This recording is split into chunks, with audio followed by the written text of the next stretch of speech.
This is the screencast to go along with Photoshop Basic Concepts for Photoshop CC, and we are in currently version 2017 as I'm recording this, so if your screen looks a little different, it might be different in the versions.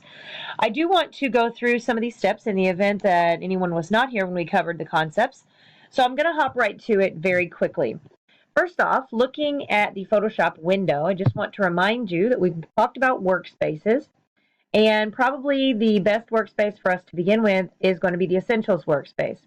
However, if you should mess up your workspace, say you've got things opened or drug around, all you have to do is simply go to Window Workspace and just reset that workspace that you're set on, and everything will go back to normal.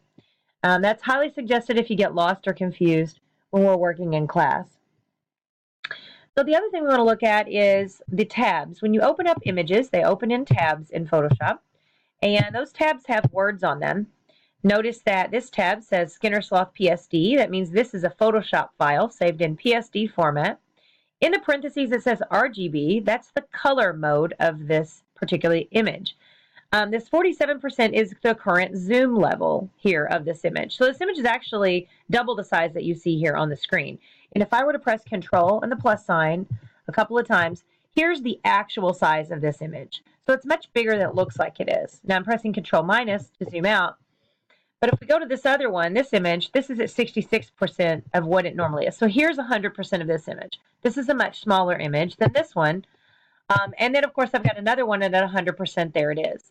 So just remember when dragging from one image to another that you do need to pay attention to that percentage size.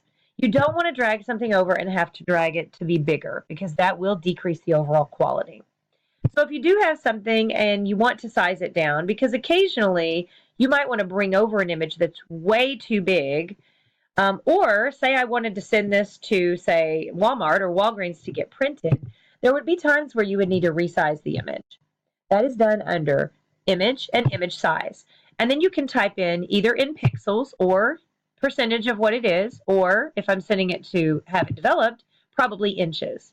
So a standard width and height is 4 by 6. So if I set this at a width of 4, and that does pretty much it, about 4 by 6, and if I hit OK, then this would be suitable for printing. Now, I will take a minute to mention this bonus information here. 72 pixels per inch is a resolution for a screen image, so something that you're looking at on a computer monitor. It is not ideal for print. 300 is really what you want for print, and if I change the resolution, it may not work with this particular image. You can see it's blurry because this image was not shot at that resolution. So just bear in mind that if you were printing something, you probably would want to use a higher resolution. All right, I'm going to hit cancel there, but that is how you would resize an image. Now, typically, you're going to have an image that you've drug a bunch of things into, maybe added some text like this image here. And if that's the case, then when you look at your layers panel, there's going to be a lot of things in here. It is very important that when you save your image as a Photoshop file, which when you click Save as Type, it'll be at the top of the list. You may have to scroll up. That is important because it maintains the layers. We want to have the layers because if I come in on another day and I want to take my move tool and move this little guy around, I can do that. However, if I saved it in one of the native formats like JPEG, which is what if you take a picture, like on your phone, it's going to be. If I save it in JPEG image, watch what would happen to it. Now, I've already saved one in JPEG image, and I'm going to always ask that you not do that just to be on the safe side. But what you're going to see here, and I've called it Skinner Sloth Oops, is look over here at my layers. It is now all glued together.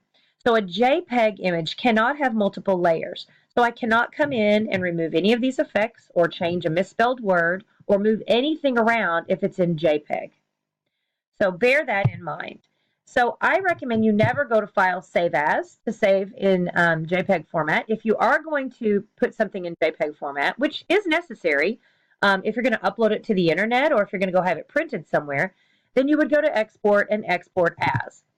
And that comes up, Export As is going to give us some options. And in the top right-hand corner, you're going to choose JPEG.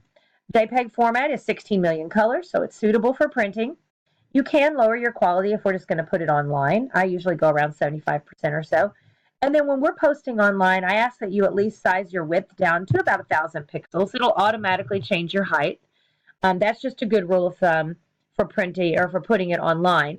Don't resize the original image because we always want to keep a good big version of the image.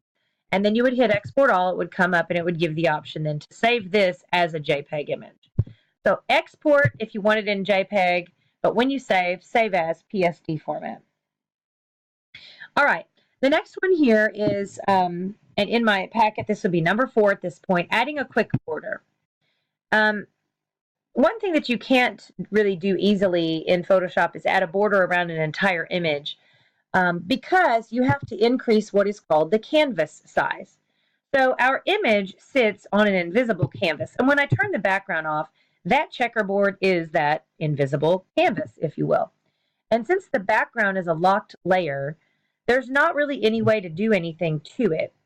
So if I go to image and canvas size, oops, wrong one, canvas size, I can change the size of that canvas, of that transparent thing in the middle. Now what you want to do is you want to anchor your picture to the middle, so I'm clicked in the circle, and then you can extend your canvas color. So if I wanted to have a pinkish color, I'm going to steal it from my border here, as my border, then I'm going to increase this by a certain number. Now I'm not good with inches, so I'm just going to go pixels. So 1960 pixels. So I'm going to increase each of these by 100 pixels, the width and the height. That'll give me 50 on each side.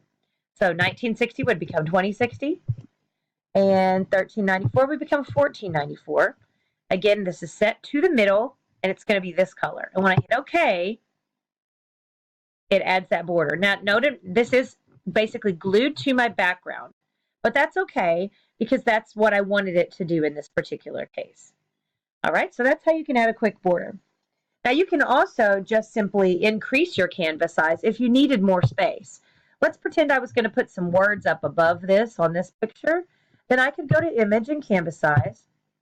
This time, let's say I want to anchor my picture down to the bottom so that I can add some height to the top. Say I want to add 2 inches to the top. So I'll make that 8 inches, 8.9. And I want it to be the background color. So I'm going to come out here and click on this white and hit OK.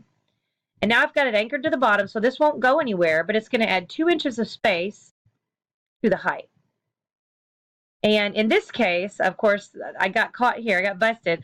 This image is in index format instead of JPEG format. And so because of that, it did not extend my canvas color. But generally speaking, it would, and you would have had white up there at the top. So that's how to add more space. And that's, again, increasing the canvas size. That's just that invisible thing that's behind. All right, number 6 on our packet is automatic photo fixing.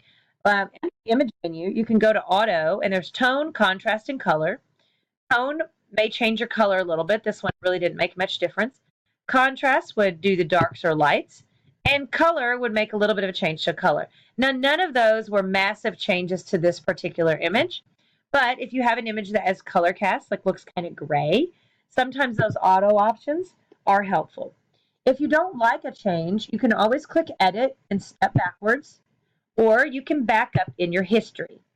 Your history is under the window menu. You go to history, and then you can back up. And you can see I did auto tone, so I can back up. I can go back up to whenever I created this from the beginning, or even from when I opened it at the very, very beginning. So that's how you automatically would fix it. 7 is removing the color. Remove the color of an entire image that's one layer. You would simply go to image and adjustments. There are a couple of ways to do this. One of those is to use black and white, and you can just literally hit OK.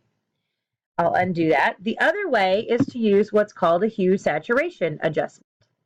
And all you do is you desaturate the image, which means you start slowly pulling the color out, and then when you go all the way, you lose all that color. So those are 2 different ways to remove the color from an image. Likewise, you can tint an image. Now, to tint an image, you have to remove the color first. So I could come to hue saturation, and one of the options is to press this colorize, which kind of automatically desaturates the image.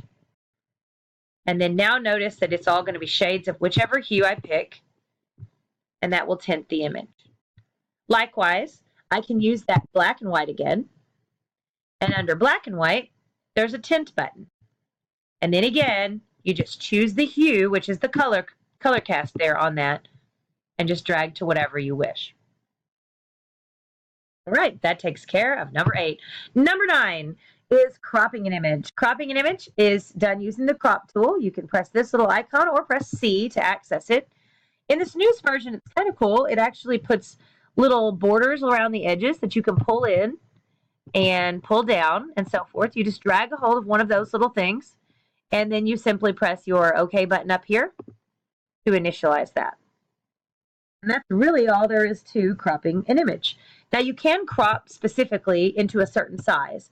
So if I knew I was going to print this to be a certain size, like 2 inches by 3 inches, I could type in 2 by 3 in here, and then it would only allow me to crop in a 2 by 3 way. So I can like pick up the image and stick it in there so that it fits that exact size. Now if I change my mind, I need to hit clear, and then I go back to just kind of the normal crop. And once I initiate that crop tool and get those lines, I can pull those in like so. Change your mind again, just hit the no sign or back up in your history. Number 10 is sharpen a photo. It doesn't really need this, and it's probably not the highest quality image to be applying a sharpen to, but to sharpen, you would go to filter and sharpen. There's actually lots of options for sharpen, but one of those that many photographers use is called unsharp mask. What unsharp mask does is it lets you dial up the pixels. Now this one I've kind of overdone, but if I push this uncheck preview, you'll see the before. There's the before. And then watch this guy over here. I'm going to hit after. And there you go. You can see how much sharper it is. Now if the picture is not a high quality picture, sharpening it may not look so great. It may start to look, this one almost kind of looks like a painting if we up it too much. But you can get some interesting effects using that option. And I'll just go ahead and press OK. Number 11 is to straighten a photo. Straightening a photo is done 2 different ways. You can use the crop tool to do it. If you are on the crop tool, when you straighten it, it will cut off anything extra. The ruler button is right here next to the word straighten up on the options bar when you're using the crop tool. You click the ruler, or actually I guess it's probably more like a level, but you drag your mouse along the line that you want to rotate that picture on in order to straighten it. Notice it straightens it for me. And then it automatically rotates it. Now notice my blue background color, that's the bottom color, is what's showing behind here. But because I'm using the crop tool, when I hit the OK button, it actually crops off the picture. Now it's straight. Had I done this the other way, which like I said, there is another way. You can go to the eyedropper tool, find the ruler tool, and then do the exact same thing with the ruler and press straighten layer. However, when you do that, it is going to rotate it, but it is not going to crop it. You're going to have extra edges that then you can crop manually. So there's 2 ways to do that.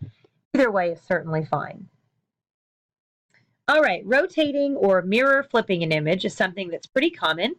So in this case, I'm going to go to Image, Edit, and I'm going to go to Transform, and then flip horizontal. Horizontal is like a mirror. Vertical would be upside down. So if I click horizontal, there we go. Now they're faced the other direction. Super simple. All right, so this is the first 12 on basic Photoshop concepts. I'm going to give it a pause here and come back at you with the rest of the concepts from basic Photoshop.